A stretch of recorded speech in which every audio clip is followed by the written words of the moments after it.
Piye kabare? Isi penak zamanku toh.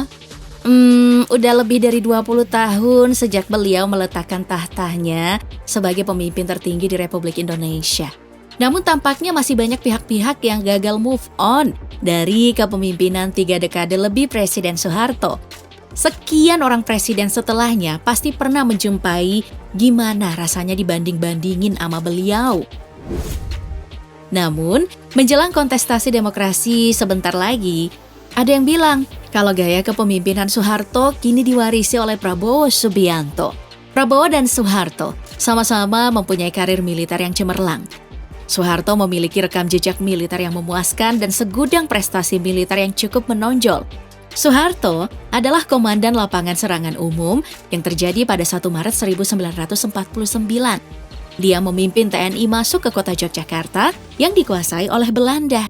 Aksi serangan ini bernilai besar untuk perjuangan diplomasi. Serangan umum 1 Maret ini membuktikan bahwa TNI masih ada, menepis propaganda Belanda yang mengatakan TNI sudah bubar. Isu serangan umum 1 Maret ini kemudian menuai kontroversi karena Orde Baru juga menempatkan Soeharto sebagai seorang inisiator. Padahal di sisi lain, Sultan Hamengkubuwono ke-9 yang punya inisiasi atas hal ini. Tapi saat itu, Soeharto jelas sebagai komandan lapangan yang menyerbu Jogja. Di usianya yang menginjak 41 tahun, ia menyandang pangkat sebagai Mayor Jenderal. Lalu, setahun kemudian menjabat sebagai Panglima Komando Strategis Cadangan Angkatan Darat atau Kostrad sejak 1 Mei 1963 hingga 2 Desember 1965. Ia tercatat sebagai komandan pertama prajurit Baret Hijau tersebut. Soeharto kemudian memimpin Kostrad dan pasukan Resimen Pasukan Komando Angkatan Darat untuk memusnahkan Partai Komunis Indonesia. Beliau jugalah yang mengambil alih pimpinan Angkatan Darat setelah peristiwa 30 September. Lalu bagaimana dengan karir Prabowo? Ia memulai karirnya di ABRI tentu sejak tahun 1974. Tak tanggung-tanggung, Prabowo masuk Satuan Elit Baret Merah, Komando Pasukan Khusus atau Kopassus. Di tahun-tahun awal tugasnya, dia dikirimkan ke Timor Leste.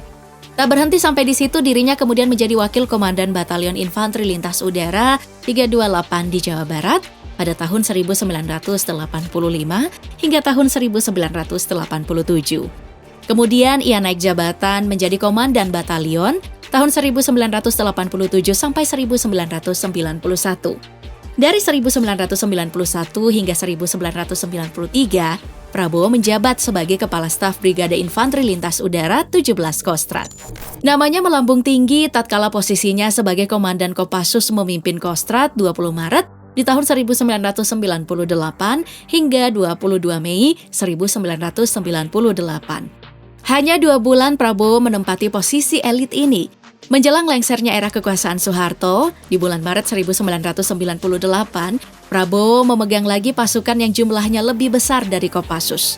Dia kembali ke Kostrad sebagai Panglima, jabatan yang sama dengan mertuanya dulu pada tahun 1965. Nah, dari sini udah bisa ditarik kesimpulan kalau 2 orang, mertua dan anak mantu ini, sama-sama merupakan nama besar di Kesatuan ABRI. Singkat cerita, Presiden Soeharto turun tahta di bulan Mei 1998 dan tak lama kemudian digantikan oleh Presiden B.J. Habibie. Stabilitas politik yang kacau saat itu meninggalkan banyak catatan kelam bagi negeri ini. Prabowo Subianto lekas dicopot dari jabatan Pangkostrat. Tidak ada rilis resmi dari pejabat-pejabat saat itu, termasuk Jenderal Wiranto yang saat itu menjabat sebagai Panglima ABRI. Namun yang mencuat dan menjadi perbincangan hangat publik adalah isu pelanggaran HAM yang dialamatkan pada pria kelahiran 17 Oktober 1951 ini. Maklum, tidak ada lagi orang yang bisa lebih disalahkan dari seorang Pangkostrat saat itu. Terlebih lagi, tak ada yang bisa membendung isu liar tersebut hingga bergulir bertahun-tahun lamanya. Hilangnya para aktivis di era reformasi dituding menjadi dosa terbesar Prabowo untuk negeri ini. Bukan dosa main-main, melainkan dosa terhadap demokrasi yang di era itu harus diperjuangkan dengan air mata, keringat, dan darah. Gak beda jauh dengan Presiden Soeharto yang bisa ditelisik lebih jauh, juga punya tuduhan pelanggaran HAM dengan skala yang serupa. Laporan dari Komnas HAM mengatakan bahwa segala bentuk kekerasan yang terjadi pada tahun 1965 merupakan kejahatan dan pelanggaran HAM berat. perbudakan, penyiksaan, penghilangan paksa, kekerasan seksual, propaganda, genosida, bahkan adanya keterlibatan negara lain dalam peristiwa besar ini. Soeharto disebut sebagai dalang utama dan salah satu yang paling bertanggung jawab dalam kasus ini. Komnas HAM memperkirakan paling sedikit jumlah korban tewas 500.000 orang.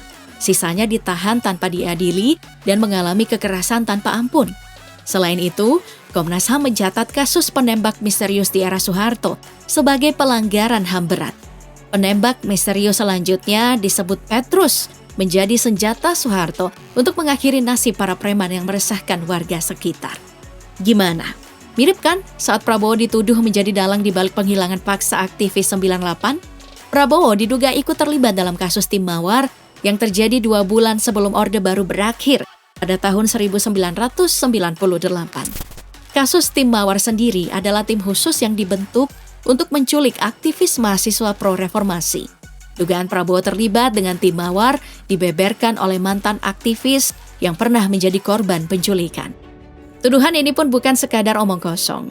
Hal ini dibeberkan oleh salah satu aktivis pada masa itu, Andi Arief, yang kini menjadi politisi Partai Demokrat. Andi sempat dikabarkan menghilang pada 28 Maret 1998. Dia diculik Tim Mawar dari Kopassus. Posisi Prabowo saat itu baru dilantik sebagai Panglima Kostrad setelah sebelumnya menjabat sebagai Danjen Kopassus. Menurut Andi Arief, dugaan keterlibatan Prabowo terletak pada sosok pemberi perintah. Pilihannya ada Prabowo atau sosok dengan pangkat lebih tinggi. Selama ini, image karismatik dan diktator menjadi citra yang mereka bangun. Namun bukan menjadi tameng untuk melupakan rakyat kecil. Soeharto kerap menyapa petani dan keliling pedesaan. Sikap inilah yang kemudian Soeharto dilabeli sebagai pemimpin yang dekat dengan rakyat kecil. Dan Prabowo sepertinya berusaha meniru watak Soeharto yang ini. Sebelumnya, Prabowo tercatat sebagai Ketua Umum Himpunan Kerukunan Tani Indonesia. Pidato-pidatonya selalu mencitrakan sebagai pemimpin yang peduli rakyat kecil yang akan mengusung ekonomi kerakyatan. Ketua Dewan Pembina Partai Gerindra ini juga menjadikan ekonomi yang pro-rakyat kecil sebagai tujuan perjuangannya untuk Indonesia. Kilas balik pada 6 program aksi transformasi bangsa Partai Gerindra 2014 sampai 2019. Prabowo mengusung program pembangunan ekonomi yang kuat, berdaulat, adil dan makmur. Kedua, melaksanakan ekonomi kerakyatan. Ketiga, membangun kedaulatan pangan dan energi serta pengamanan sumber daya air. Keempat, meningkatkan kualitas pembangunan manusia Indonesia melalui program pendidikan, kesehatan, sosial dan budaya. Kelima, membangun infrastruktur dan menjaga kelestarian alam serta lingkungan hidup. Keenam, membangun pemerintahan yang bebas korupsi, kuat, tegas, dan efektif. Bukan tanpa alasan ingin mengikuti jejak sang mertua. Prabowo sebagai anak menantu tentu mengidolakan sosok sang mertua. Ikatan kekerabatan terjalin sejak Mei 1983, tatkala Prabowo mempersunting Titi Soeharto, putri kedua pasangan Soeharto dan Ibu Tin. Dari jalinan pernikahan ini, Prabowo dan Titi dianugerahi seorang putra bernama Ragowo Hedi Prasetyo atau akrab disapa dengan Didit Prabowo. Didit tumbuh besar di Boston, Amerika Serikat, dan saat ini berprofesi sebagai seorang desainer. Sayangnya, pernikahan ini hanya bertahan selama 15 tahun. Dari isu yang beredar, salah satu alasan Prabowo dan Titi berpisah dikarenakan kepentingan politik.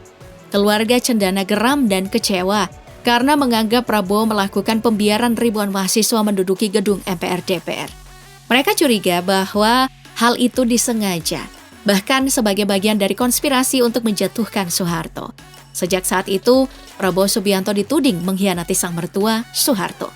Namun hingga saat ini, belum ada kepastian apakah keduanya sudah bercerai atau hanya sekadar berpisah. Dalam layar kaca dan di berbagai kegiatan politik, mereka tampak kompak dan akrab. Di luar kontestasi Pilpres, Prabowo melantik Titi Soeharto sebagai Wakil Ketua Dewan Pembina Gerindra.